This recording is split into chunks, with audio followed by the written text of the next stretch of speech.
Donc, bonjour à tous, mon nom c'est Alice, étudiante en Pilates, et aujourd'hui j'ai le goût de t'introduire dans les positions de base de Pilates. Donc, au total, il y en a 7 et aujourd'hui je t'en présente 2.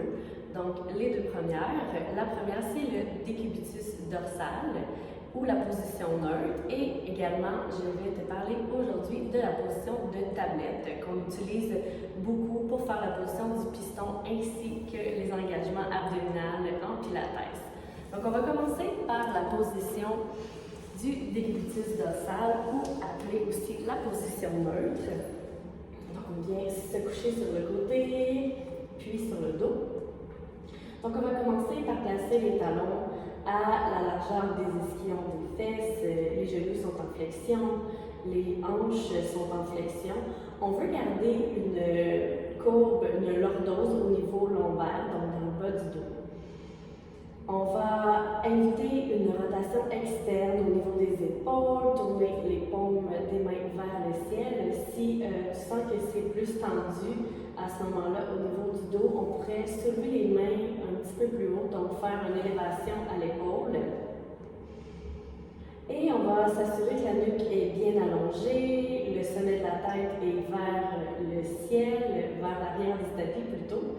Ensuite de ça, on a les clavicules bien larges, les omoplates déposées au sol.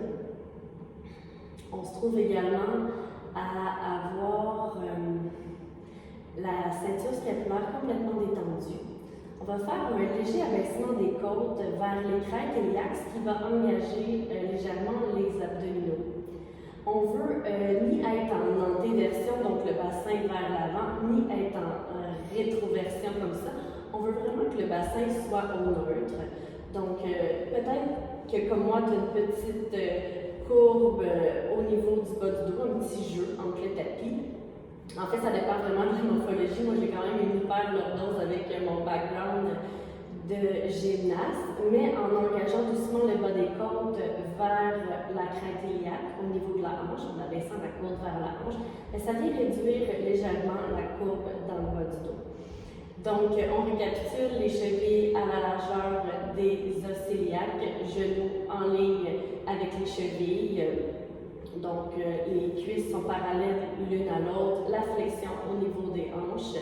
Le carré des lombes est près du sol, les abdos légèrement engagés en bâtissant l'espace entre les côtes et la hanche.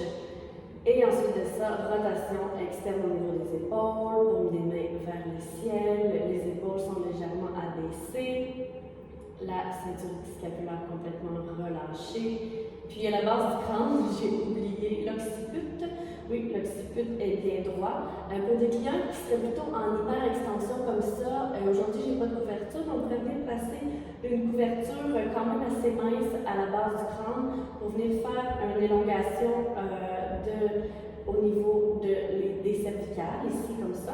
C'est important que la couverture ne soit pas trop épaisse pour ne pas engager une flexion vers l'avant.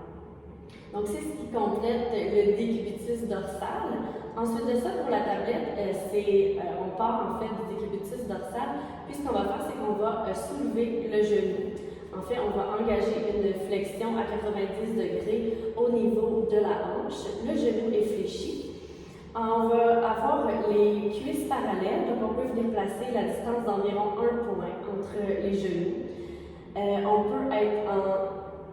J'ai de la misère un petit peu encore avec les termes au niveau des chevilles, mais on peut être en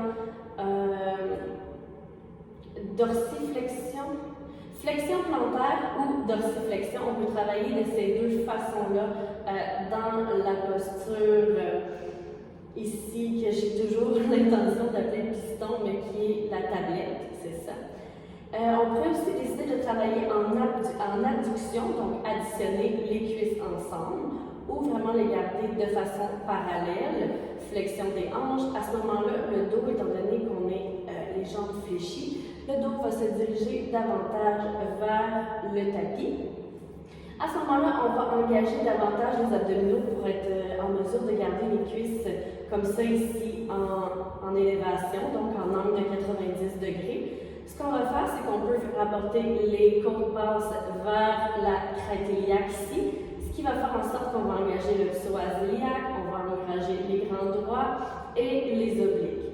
Au niveau de la ceinture scapulaire est complètement détendue, les clavicules sont bien larges, on va éviter une rotation externe au niveau des épaules, tourne les paumes des mains vers le ciel. Encore une fois, on vise au prolongement axial de la colonne vertébrale, comme dans toutes les postures de Pilates. Ce qui est important, c'est d'avoir le sommet du crâne complètement dirigé vers le ciel, alors que le coccyx et le sacrum vont pointer vers les talons, vers le bout du tapis. Au niveau de la base du crâne, l'occiput est vraiment bien déposé au sol.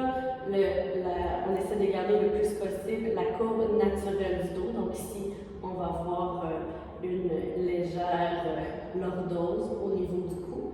Encore une fois, on peut glisser une couverture au besoin derrière la nuque pour aider les gens qui seraient plutôt en une extension vers l'arrière à rapporter légèrement le menton tout en veillant à ne pas aller en flexion vers l'avant pour contrer la fameuse posture de l'ordinateur. Donc, je vous remercie beaucoup pour votre temps et j'espère que ça vous aura éclairé sur les postures de base en Pilates.